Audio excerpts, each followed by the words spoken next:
Alright, hey there. Wanted to make a brief video about VI. Um, VI is one of the standard editors that you get with a Linux system. It's been around for a long time, and chances are, if you've taken a course in C programming and it was done in a Linux environment, you were probably told that you had to use VI to do your editing. And the general impression I get from students is that students hate VI, right? It's the worst editor ever. It makes no sense. It takes so much time. Students don't like VI, and as soon as they get out of the classroom, they switch to using Notepad or gedit or something else, right? And that's fine, right? Notepad's a good program. It doesn't force you to auto-indent and stuff like that, so it's got some advantages. But what's the big deal with VI? So I want to just sort of talk about basic VI use and try to give you some ideas that might help you be more effective with VI. And once you start using this tool and you start understanding what it's really capable of, it will make you a lot more efficient, and it will make the editing part of programming something that you don't even have to think about anymore, something that doesn't take a whole lot of time, something that lets you stay focused on the programming part of programming, okay, which is where we want to be. So first of all, I'm talking about VI. Mostly, people are using Vim, right? It's a more modern version of VI, but it's backwards compatible. I honestly don't know if I'm using features that belong to VIM and not VI, but I just use the word VI. Most important thing to know about VI is that there's two modes in which you can operate: command mode and insert mode. Okay? Insert mode is where you type, and whatever you type goes into your file. Okay? Command mode is where you type things on the keyboard, but they don't represent input to your file. They represent things that you want to do to or with the VI editor. Okay? Things like moving your cursor around, deleting a line, and so on and so forth. What I've found from working with students is most students, they get into VI and they immediately go into insert mode. And once you're in insert mode, you basically have Notepad. Okay, you move around with the arrow keys, you use the backspace key to delete, you type to make things appear in your file, and then when you're done, you say :WQ to save and exit. And that will let you edit your code, but with no more and possibly with less efficiency than something like Notepad or gedit or Kate or any of these other sort of WYSIWYG type editors, right? So to really make use of VI, you have to understand command mode versus insert mode.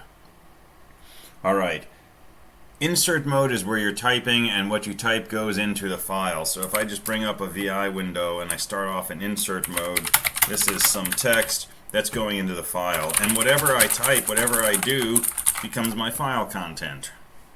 Okay, and if you set up VI in a certain way, you can use the arrow keys to move around, and you can get to another line, you can backspace, and so on and so forth.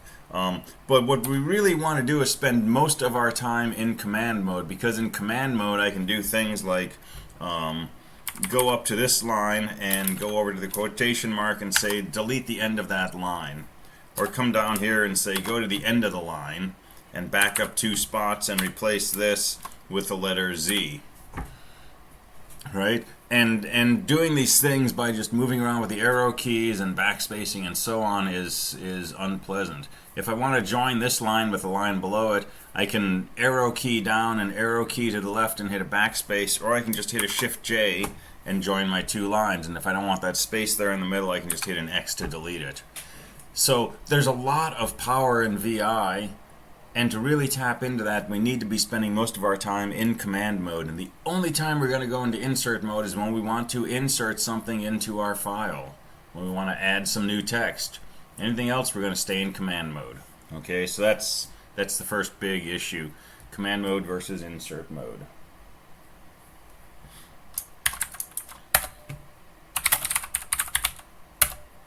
Alright, so I'm inside a sample program. This is a C program I use to do some Minecraft hacking. So if I want to add to my file, I have to go into insert mode. And there's a few ways to get into insert mode. So most people type the letter I and then start typing. Okay, and that's one way to get into insert mode. If I wanted to add something to the end of this line, right after this, if I type an I, I'm going to insert before my cursor position. Okay, and that's not really what I want. I really want to insert something after. So people usually do something like go down to the next line and start typing some stuff, and then backspace and delete the new line, and so on and so forth. But I can hit the letter A to say append, and A adds to the current spot that I am. So I puts me into insert mode and inserts before my current position. A puts me into insert mode and adds after my current cursor position. Okay. Similarly, sometimes you want to add a new line below your current line, and you can do that by going down to the beginning of the next line and hitting an enter, but you can also hit a lowercase o for open. That opens up a new line below me, and I can start typing right there. If I want to insert a line before my current line, I can hit a Shift-O, that means open above me. So Shift-O opens up a new line, and I get to start typing. And these commands are nice because I can be in the middle of my line, and if I want to start adding a new line below here, I just hit an O, and bingo, I'm ready to start typing in my new line, as opposed to having to go to the end of the line or the beginning of the next line or something like that.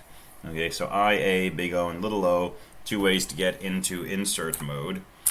And then when you want to leave insert mode, hit an escape.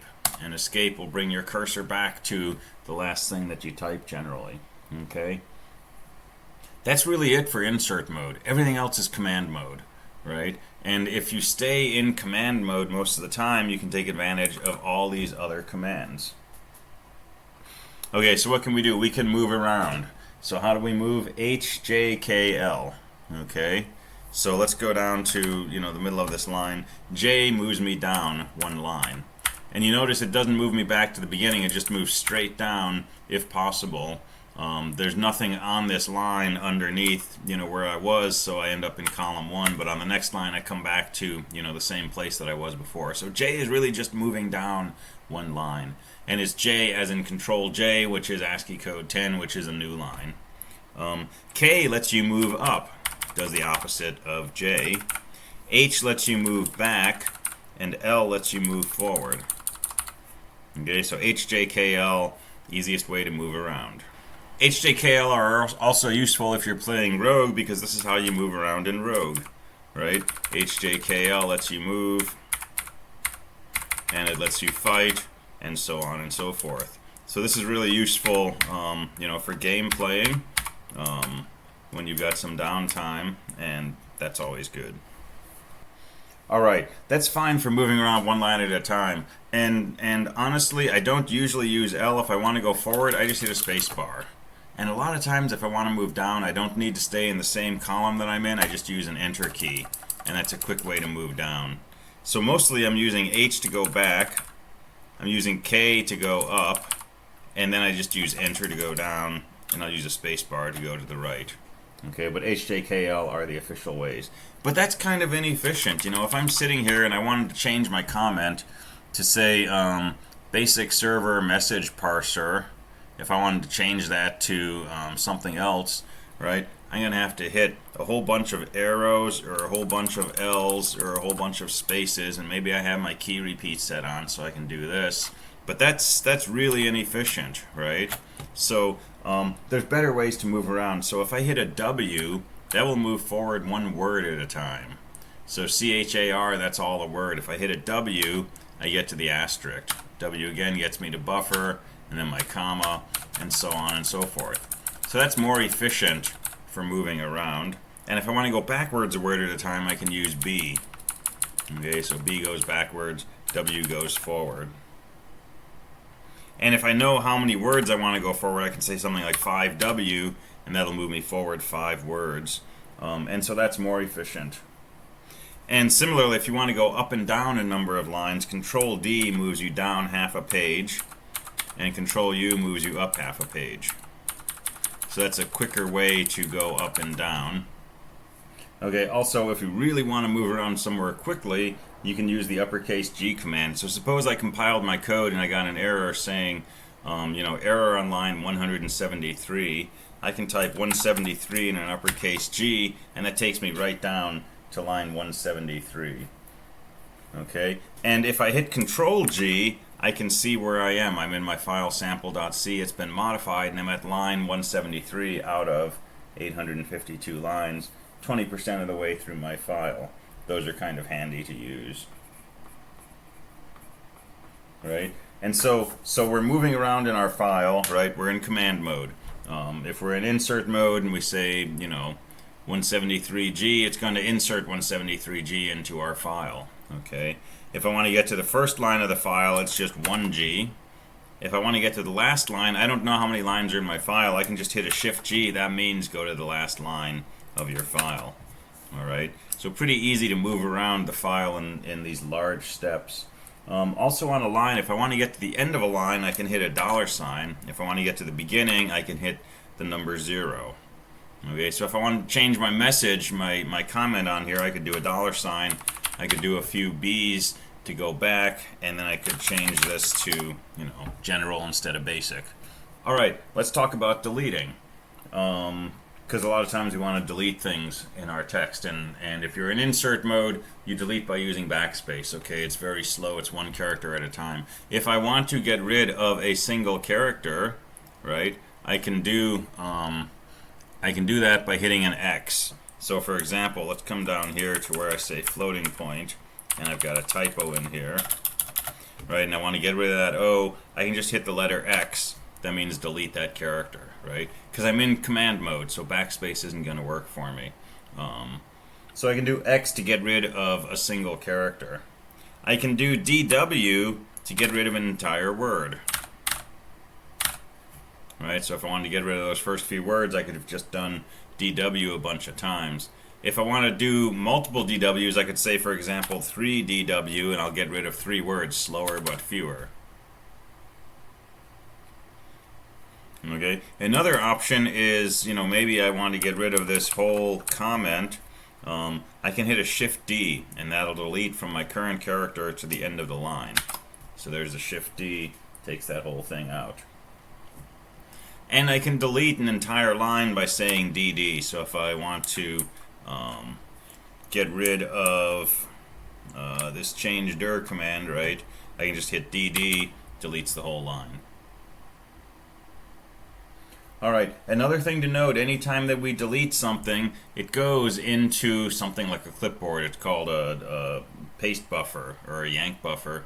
That line that I just deleted is sitting in my buffer, and if I want, I can go somewhere else and I can just type the lowercase p that says put, and it'll put that line into my code right after my current position. And if I want a space below it, I can hit an O to open the line, hit escape to go out of insert mode, and now I've moved this line around. And you can do this with characters you delete, words, multiple words, and so on and so forth. Mostly it's useful when you DD to delete a line and you want to put it somewhere else. It's a nice way to move things around. Suppose I wanted to move this pair of statements from my pipe somewhere else, right? I can do 2DD, which deletes those 2 lines, and then I could put this up here by saying P. And now I've basically cut and pasted 2 lines of text. Right, and I want to get rid of this, I'll just DD those lines. Alright, so that's some ways to delete. And in general, most of these commands take numbers in front, right? So if I want to move down 5 lines, I can say 5J, and that gets me down 5 lines. If I want to go up 10 lines, I can do 10K, and that brings me up 10 lines. If I want to delete 4 characters, I could do 4X, and it takes out 4 characters. Of course, I could also have done DW, and that would get rid of the word and the space after it, right? So this is another thing about VI. There's always lots of ways to do things. And my general disclaimer when I teach people about VI is, VI is huge. It's got a lot of commands in it. I use a tiny, tiny fraction of the amount of commands available in VI. but it's a subset of commands that work for me. Okay, and I never suggest that somebody sit down and memorize VI commands. Okay, just like you don't memorize the station presets on your car radio, right? But if you use them enough, you start to remember them, right? So write down some of these commands, and when you have some time, play with them, right? If they work well for you, you will start to remember them, and the more you use them, the more you'll internalize them. If there's a command that you never use, don't worry about it. It means it doesn't work for you. All right. So other ways to work with groups of things is to use the colon command. So for example, I can do Control G. I say I'm here at line 47, and let's say I want to get rid of everything from there down to line 59. I can say colon 47 comma 59 delete, and it takes out all 13 of those lines. Okay, I could also say colon 47 comma 59 Y for yank, and I put 13 lines into my yank buffer, and now if I come down here to the bottom of my file and I say P, I paste those in. Okay, so you can yank a number of lines like that. You can also do 5 and an uppercase Y to yank 5 lines from your current position down. And now if I do a P, I'll paste those 5 lines right here. All right. So these are ways that we can perform operations on larger sets of things than just one line at a time or one character at a time. All right. Next thing is searching, because we need to do a lot of searching, and if you're in insert mode, you really don't have a search option, right? So let's say I want to search for this thing called do scale. Okay, it's a piece of code I've been debugging lately. So slash says I want to search for something, and I can type in here do scale, and it'll bring me to the next occurrence of that string in my file. If I want to search for the next occurrence after that, I can hit an N for next. So there's the next occurrence, there's the next, and here's where I actually define my do scale method. And then down here is where I do another method called do scale F, which starts with do scale, right? And if I want to search in the reverse direction, I can do a question mark. So if I want to search for the closest instance of the word int prior to my current position, I can do this. Well, it brought up int, as in point. If that wasn't the one I was looking for, I can hit an N, and it takes me to the previous version of int before that. And each time I hit N, it takes me to the previous version. So slash searches downward, question mark searches upward. N repeats your last search. Shift N reverses your last search. So right now, I'm shifting upward. If I hit a Shift N, it'll search downward. All right, so those are ways to look for things. Couple of miscellaneous commands here. So the J command is used to join a line with the line below it. So let's say I wanted to put these two statements on the same line, x2 equals and y2 equals. Just do a Shift J on the first one. It joins the second line right below you. Let's say I wanted to put this comment, basic rotation code, at the end of this statement where I declare my function, right? What can I do? I can do DD to delete that line, P to put it right below my declaration, K to go up one line, Shift J, and now my comment's at the end of my declaration. Right? Now nobody sits down and memorizes that sequence of steps, right? What you do is you get comfortable with the idea of, DDP to swap a pair of lines, right? I want to put this comment after send EOL, DDP, right? DD deletes a line, puts it in the yank buffer, P pastes from the yank buffer, right? And if you're comfortable with that, if that's internalized and you know that Shift J lets you join lines, well, you can do what I just did and then go up and say J, and that puts, that comment that was before here at the end of this statement. Okay, so just things like that. Another handy command is the tilde key. Tilde changes case, right? So if I just press tilde, it replaces every letter with the same letter in the opposite case. When you get to the end of a line, it'll just keep doing that because it can't move over. But you know, I can do 100 tilde, and everything on that statement gets converted to the opposite case. Well, that was all lowercase to begin with, so it just made it all uppercase. But you know, up here where I have like from server, if I do 100 tilde, right, it swaps the case of everything. So that's useful sometimes. That's something you might use once in a blue moon, you know, but it's kind of a lifesaver when you actually need it.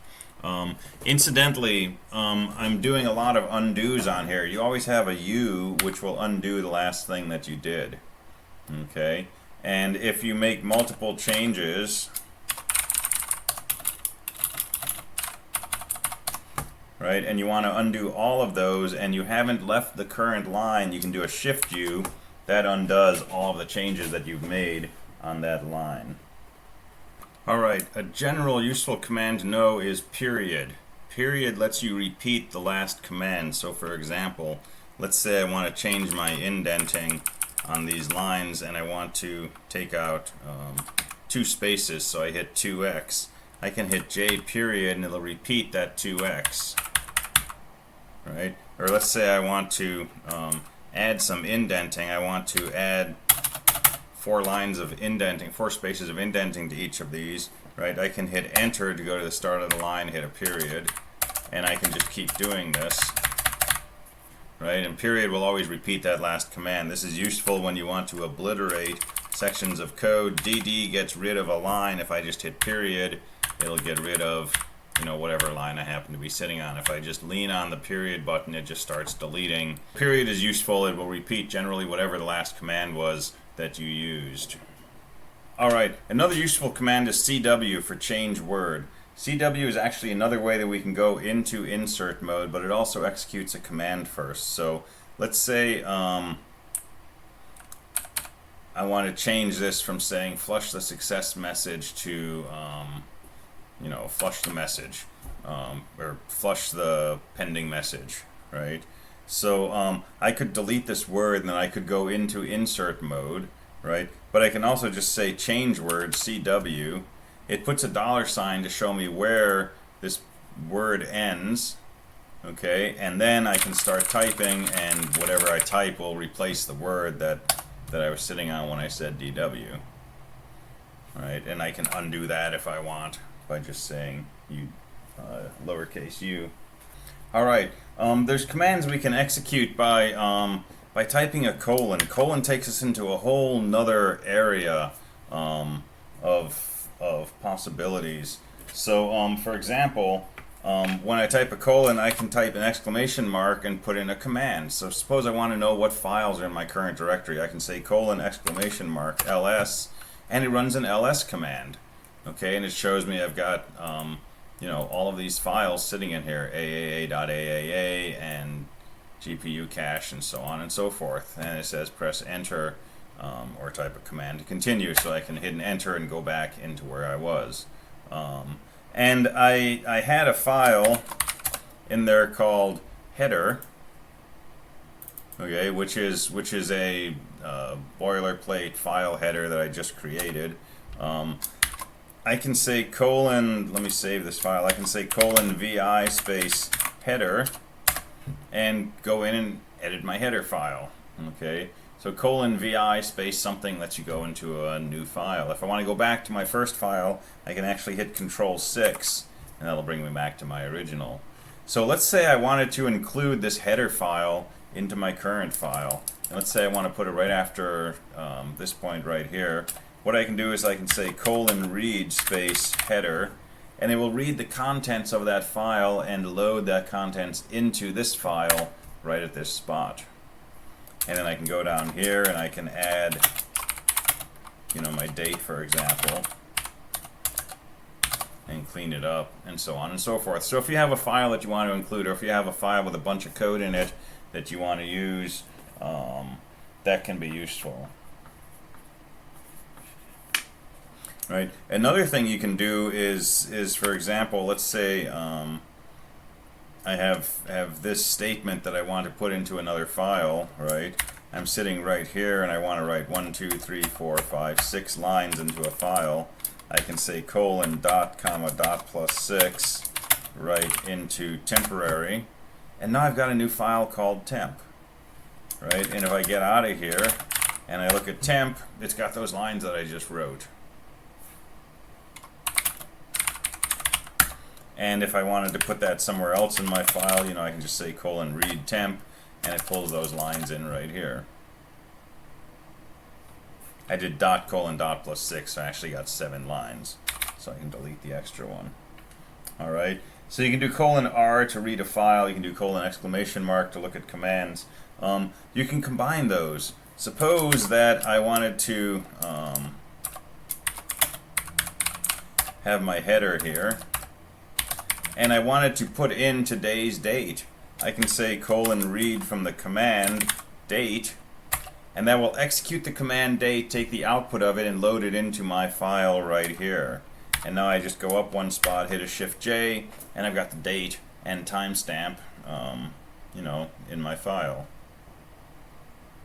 Again, you may not do that, on a daily basis, but it's simple enough and it's useful to use once in a while when you need to do something like this. Alright, we can also do substitutions. So for example, if I wanted to change Pacific Daylight Time to, Eastern Standard Time, I can say colon substitute PDT/EST. And it makes that replacement. And if you understand regular expressions, right, the real power of these substitutions is we can do regular expressions. So for example, I have these comments that start with // and let's say I want to change these to look like old style C comments surrounded by a / star and a / slash. So I can say colon 1 comma dollar substitute / start register everything up to the end of a line, replace that with a / star space the stuff that you pattern matched after the // and then a space and then a * slash, and then we'll mark the end of our regular expression. And when we do that, all of our comments have turned into these comments that look like these old school C comments instead of using the // Regular expressions, totally different topic. And if I don't like that change I just made, right, remember I can hit a U and that undoes it. And if I hit a U again, it undoes the undo. So I can, compare those two changes that I made by just repeatedly hitting the U key. Alright, final topic is saving and exiting and quitting.